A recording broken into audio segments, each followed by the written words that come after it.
Bon après-midi, merci d'être ici. Je vous présente Katia Chal, qui est chargée d'études et des recherches à l'INHA, qui travaille depuis quelque temps désormais déjà sur la famille Rothschild et le mécénat Rothschild pour notre programme. Elle est notamment spécialiste de la médaille au XIXe siècle. Elle a soutenu un mémoire de thèse à l'école pratique, à l'école du Louvre. En mémoire d'histoire de l'art et de muséologie, et elle est désormais en co-tutelle de thèse, toujours à l'école du Louvre et avec l'Université de Poitiers, sous la direction de Claire Barbillon et Inès Villela-Petit. Elle concentre désormais ses recherches sur la médaille des sculpteurs et ses répercussions de la pratique et les réalisations des graveurs en médaille. Vous verrez l'intérêt de ces recherches en lien avec le programme Rothschild se lie aussi à la dispersion, si on veut, sur le territoire national, dans son ensemble, d'un groupe très important de médailles qu'elle a du coup identifié aussi grâce aux travaux de Pauline Prévost-Marcinassi, qui nous avait fourni donc un inventaire déjà réalisé depuis plusieurs années d'après une enquête qu'elle avait menée dans ses musées de province. Et donc Katia est en train maintenant de reprendre contact avec les musées à ce sujet pour pouvoir les valider ces inventaires et les mettre en ligne. Et aujourd'hui, elle va nous présenter donc les résultats de cette enquête. Merci Laura pour cette présentation et pour la confiance dont tu m'as fait part en m'associant à ce programme de recherche quand il a notamment été question, tu viens de le souligner, de dénouer certains problèmes posés par ces dons de médailles contemporaines au Musée de France. Puisqu'à partir, donc, comme tu viens aussi de le rappeler, du recensement des dons Rothschild initié par le travail de Pauline Prévost-Marcinassi et de l'enquête exhaustive que tu mènes ici à l'INHA depuis 2015, je me souviens de cette longue séance de travail que l'on avait réalisée ensemble pour extraire de l'inventaire des 2000 objets envoyés dans les musées de province, donc l'ensemble des dons de médailles et de plaquettes pour former un corpus à partir duquel j'ai travaillé à affiner les attributions, à retrouver les titres originaux et les datations et à donner une cohérence au fond en les documentant. Cette extraction forme un inventaire dédié qui, une fois la correction terminée, je l'espère, pourra donc être publié sur le portail Rothschild pour ainsi permettre de mieux identifier les ensembles sous la typologie du cadre de médailles, très souvent catalogués par les musées sous un seul item, alors que ces lots atteignent parfois jusqu'à 80 médailles. J'ai par conséquent proposé que cet inventaire, et là vous voyez deux versions, une version antérieure et puis une version enrichie, donc cet inventaire organisé par musée soit composé d'une notice mère informant sur l'ensemble du don, puis détaillant chacun des médaillons, médailles ou plaquettes, afin de respecter la spécificité de l'objet en termes de matériaux et de mesures, ce qui est important pour la recherche dans le domaine numismatique, puisque la médaille reste un art du multiple et que le chercheur a besoin de ces détails techniques pour caractériser l'exemplaire.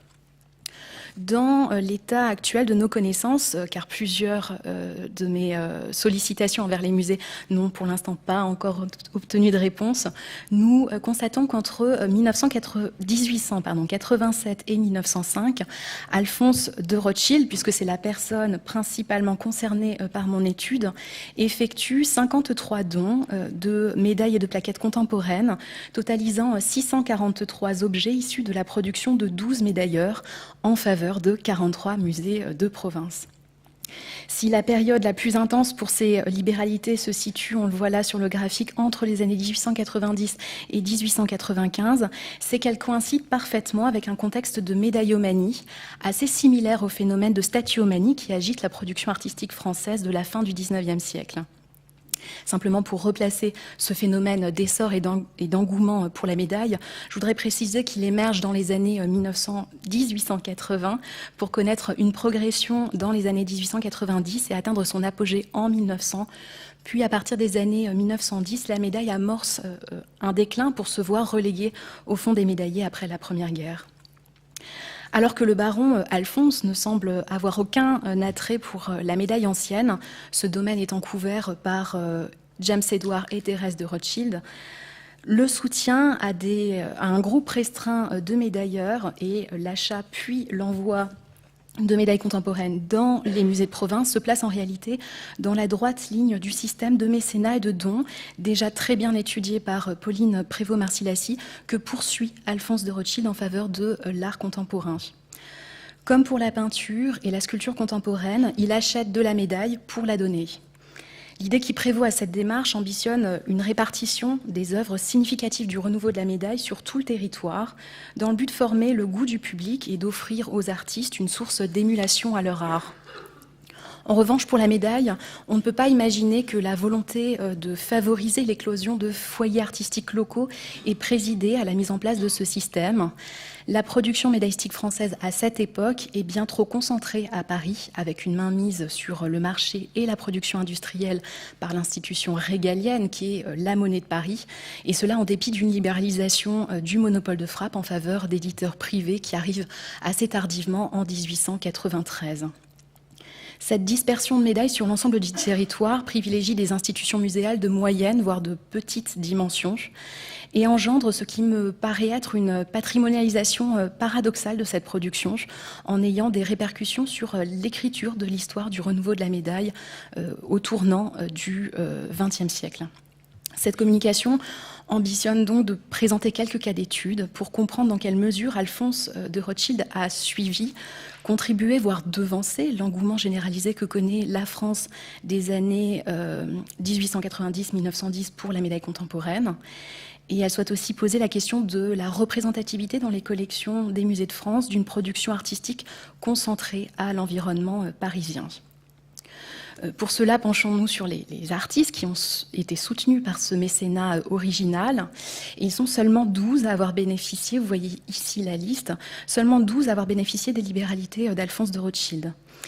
Si on compte en termes d'objets, comme le souligne cette première colonne, il se dessine un panorama de l'art de la médaille assez intéressant, où Jules Clément Chaplin sort dominant avec 250 objets, suivi de Jean-Désiré Ringel-Dilzach, de Victor Peter et enfin Frédéric de Vernon et Oscar Rotti, pour ne citer que les 5 premiers médailleurs qui sont aussi les plus renommés parmi les 12.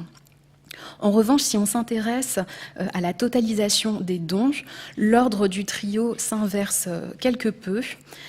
Pour premier bénéficiaire, on retrouve Jean-Désiré Ringel-Dilzach avec près de 15 dons, suivi de Victor Peter et de Jules Clément Chaplin. Ce noyau restreint trouve sa raison d'être dans 3 facteurs.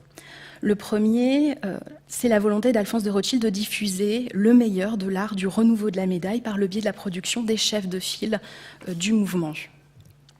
L'attrait pour Jules Clément Chaplin émerge dès l'origine, puisqu'il fait l'objet du premier don médaillistique, un cadre de 17 médailles représentant quelques éminents artistes, hommes politiques et savants de l'époque, envoyé en 1887 à Lille, que j'ai ici tenté de reconstituer à partir de la présentation des médailles qui avait été faite en 2012 lors de l'exposition au Creux de la Main. Comme nous l'avons constaté, l'œuvre de Chaplin demeure la plus répandue du point de vue quantitatif, et ceci sûrement pour respecter la hiérarchie artistique qui fait de ce médailleur, et selon les termes de Jean Bablon, le premier maître de l'école nouvelle. Mais d'autres intentions s'avèrent régir ce soutien indéfectible d'Alphonse de Rothschild durant 20 ans.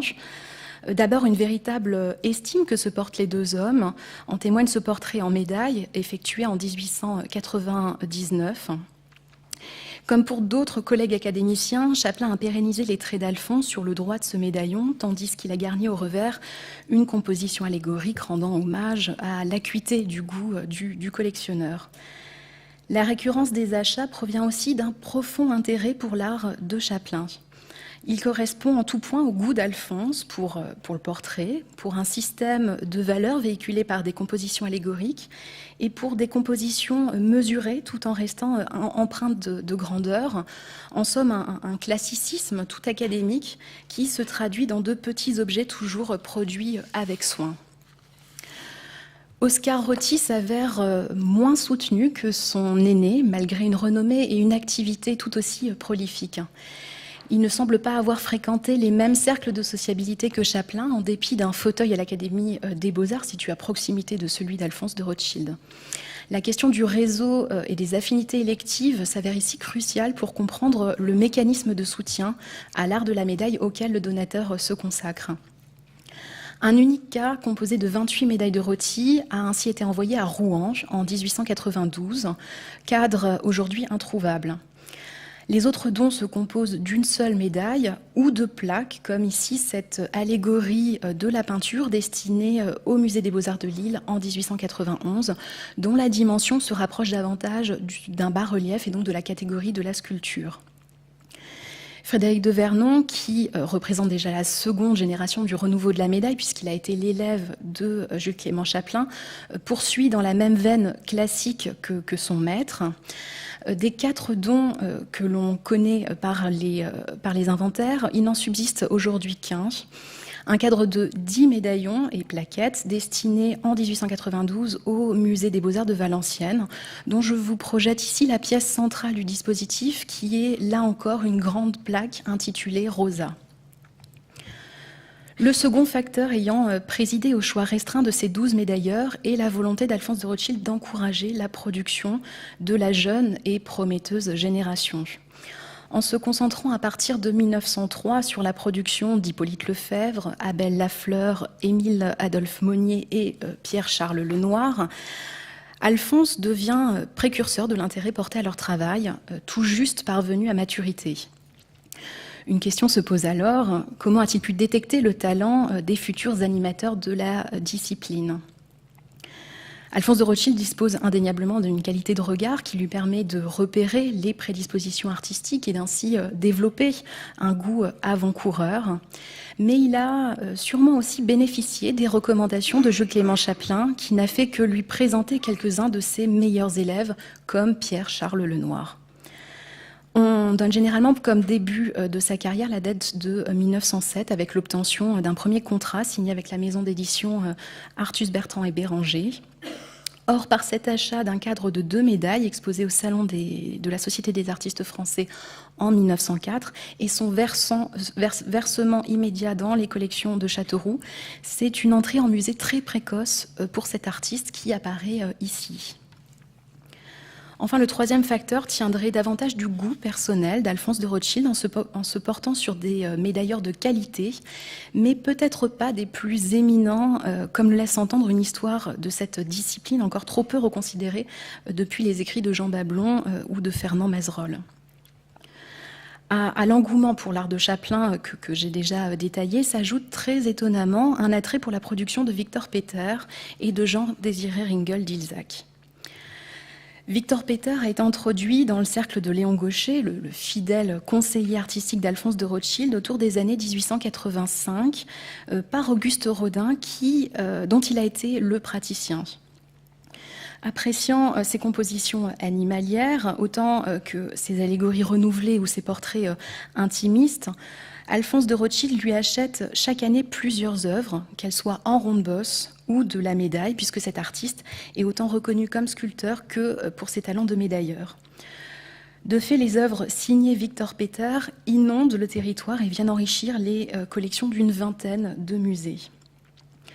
En retour, le sculpteur médailleur a toujours eu un profond respect à l'égard de son mécène, auquel il rend un vibrant hommage, ici, à la suite de son décès en 1905, en composant ce portrait posthume en médaille.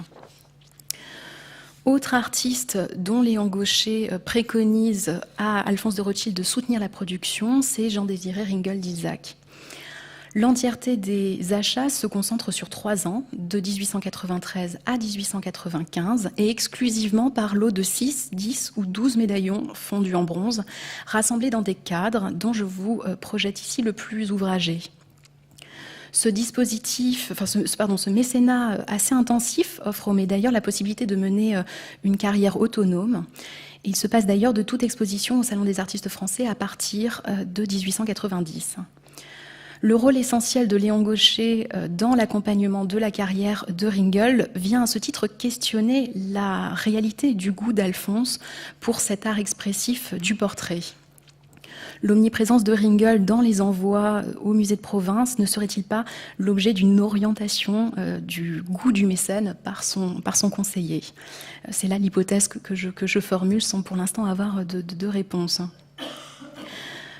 L'intervention donc de conseillers dans les acquisitions, comme a pu l'être Léon Gaucher, mais aussi Roger Marx, grand défenseur de la médaille, ne sont donc pas à négliger pour aborder cette question cruciale de l'enrichissement des collections numismatiques dans les musées de France, qui ne peut être l'œuvre d'un seul homme, mais le fruit d'une concertation réfléchie entre différents acteurs et différents moyens d'approvisionnement. Certaines médailles proviennent en effet d'achats réalisés au Salon des artistes français dans la section dédiée à la médaille depuis qu'elle a été créée en 1867. L'exemple que j'ai ici choisi de mettre en valeur forme un cas assez intéressant. Les deux cadres de médailles exposés par Victor Peter en 1904 sont acquis pour être destinés. Le premier à Avesnes-sur-Helpe, où il a été détruit durant la guerre de 14-18. Quant au second, il a été envoyé au musée des Beaux-Arts d'Abbeville, où seule persiste cette plaquette illustrant la fable du corbeau et du renard, parmi les 6 objets en bronze que contenait à l'origine le cadre. Le dépouillement des salons offre ainsi des mentions extrêmement précises pour retracer le contenu des lots qui ont disparu durant la Première ou la Seconde Guerre mondiale ou qui n'ont pas encore été retrouvés à l'issue du récolement décennal. Autre circuit d'approvisionnement, sans doute le plus commode, c'est l'artiste lui-même. Et en l'absence de concordance entre les mentions d'exposition et les œuvres de Ringel réparties dans les musées, cette situation encourage à penser que c'est la voie de la commande qui a été privilégiée. Cette méthode donne aux médailleurs la possibilité de composer des ensembles cohérents qui contiennent le meilleur de sa production de portraits. Et je reviens ici à ce cadre conservé à Tourcoing, dont le soin apporté à la disposition des médaillons, puisque vous voyez ici le profil des grands hommes qui se font face comme pour entretenir un dialogue, et puis la présence de cette branche de laurier figurée de façon naturelle pour circuler entre les objets témoigne d'une attention toute particulière à la mise en valeur des médailles qui ne peut être produite que par l'artiste. Pour finir sur la provenance des œuvres, il est une piste qui m'apparaît prometteuse et qui, à mon sens, n'a pas encore été suffisamment investie. C'est l'atelier d'Antonin Liard, un des fondeurs privilégiés des médailleurs de l'époque. J'ai eu la chance de manipuler au musée de Bayonne les médailles de Victor Peter provenant du Don Rothschild. Ces exemplaires, tous unifaces en bronze fondu, m'ont surprise par leur qualité technique et par l'apparence de leur revers. J'ai ici placé en parallèle, pour comparaison, la reproduction face et revers de l'exemplaire de Bayonne et d'un exemplaire provenant du fonds Liard, c'est-à-dire des chefs modèles qui constituaient le fonds d'atelier du fondeur donné en 1946 au cabinet des médailles de la Bibliothèque nationale de France. Au revers, et en faisant abstraction de ces points de colle ou de cette trace de soudure, on distingue le même grain de matière réfractaire et la même épaisseur du bronze.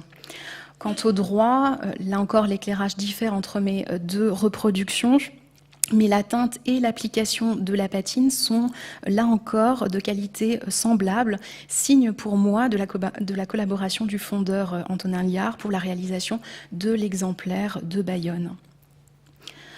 On l'aura compris, ces dons illustrant la production de médailles contemporaines privilégient un agencement sous la forme du cadre de médaille. Ce dispositif de présentation témoigne de la manière dont on exposait la médaille à la fin du XIXe et au début du XXe siècle. Il diffère du médaillé que l'on trouve dans les cabinets de numismatique ou dans les cabinets de curiosité de certains amateurs éclairés. Ce sont des meubles à tiroirs présentant des plateaux de médailles qui s'offrent donc uniquement à la vue des numismates ou des visiteurs privilégiés, mais qui ont l'avantage de permettre la manipulation des objets. L'accrochage de la médaille en cadre possède une toute autre vocation. Le souci pédagogique dissocie les droits des revers des œuvres, généralement bifaces, pour exposer sous la forme de clichés la médaille frappée et sous la forme de médaillon uniface la production fondue. L'organisation de l'accrochage suit toujours des préconisations de symétrie, et l'alternance, vous pouvez le constater ici, entre des bronzes et des argents, tandis que quelques exemplaires dorés viennent ponctuer l'ensemble, permettent ainsi de valoriser un dispositif. Et là, pour le coup, j'ai utilisé cet exemple du cadre de Jules Clément Chaplin conservé au musée de Limoux, qui vient d'être redispersé dans les salles. Donc un dispositif quelque peu chargé d'un point de vue quantitatif, mais qui permet néanmoins de présenter le meilleur de la production de ce médailleur. Dans un registre plus limité en nombre, le cadre de 18 médailles de Victor Peter adressées au musée de Bayonne en 1903 paraît tout aussi représentatif. Cet ensemble homogène est composé de 6 plaquettes animalières, que vous pouvez voir ici, de 3 compositions historiées et de 9 portraits, qui dévoilent parfaitement l'amplitude du talent de Victor Peter. Pourtant, cette manière d'exposer la médaille a été perdue dans une grande partie des musées français par le démembrement des cadres originels. Et je vous projette donc 2 photographies, une photographie avant démembrement et une photographie après démembrement.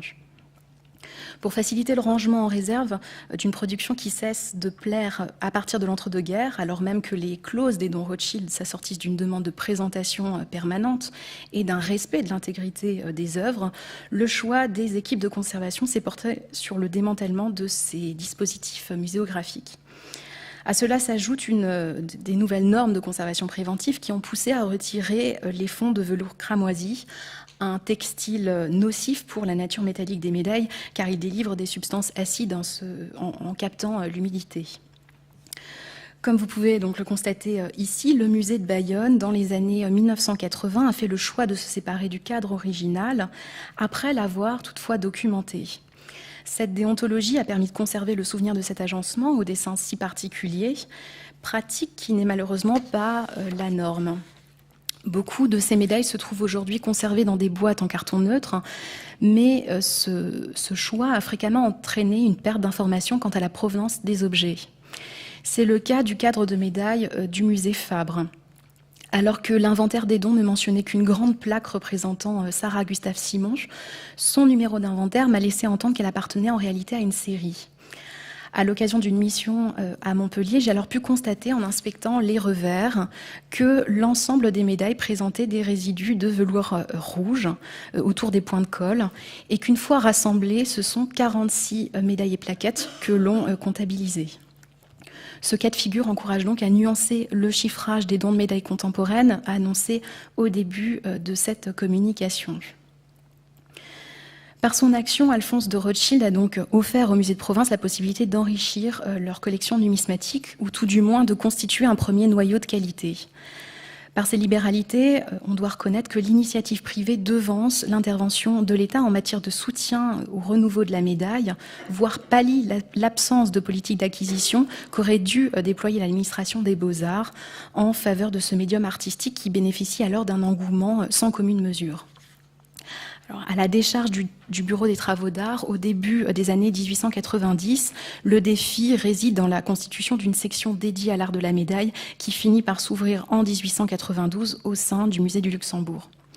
À ce titre, il faut voir une corrélation entre ce contexte et le pic de l'activité donatrice qui intervient justement en 1892.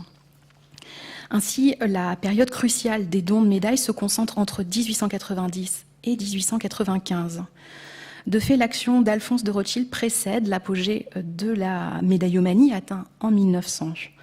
Se dessine alors la figure d'un collectionneur esthète dont le mécénat en faveur de la médaille contemporaine s'avère davantage nourrir l'engouement qu'il n'en serait la résultante. Toutefois, ces différents dons ne parviennent pas à illustrer à sa juste mesure l'histoire de l'art de la médaille des années 1880-1910, en l'absence d'un échantillonnage plus large que les 12 médailleurs présentés. Enfin, si cette histoire devrait s'écrire à partir de ces collections, à mon sens, elle n'existerait pas. Tout simplement, et j'achève cette communication sur une note un peu sombre, parce que ces médailles sont pour la plupart invisibles du public, toujours reléguées dans les réserves des musées. Je vous remercie.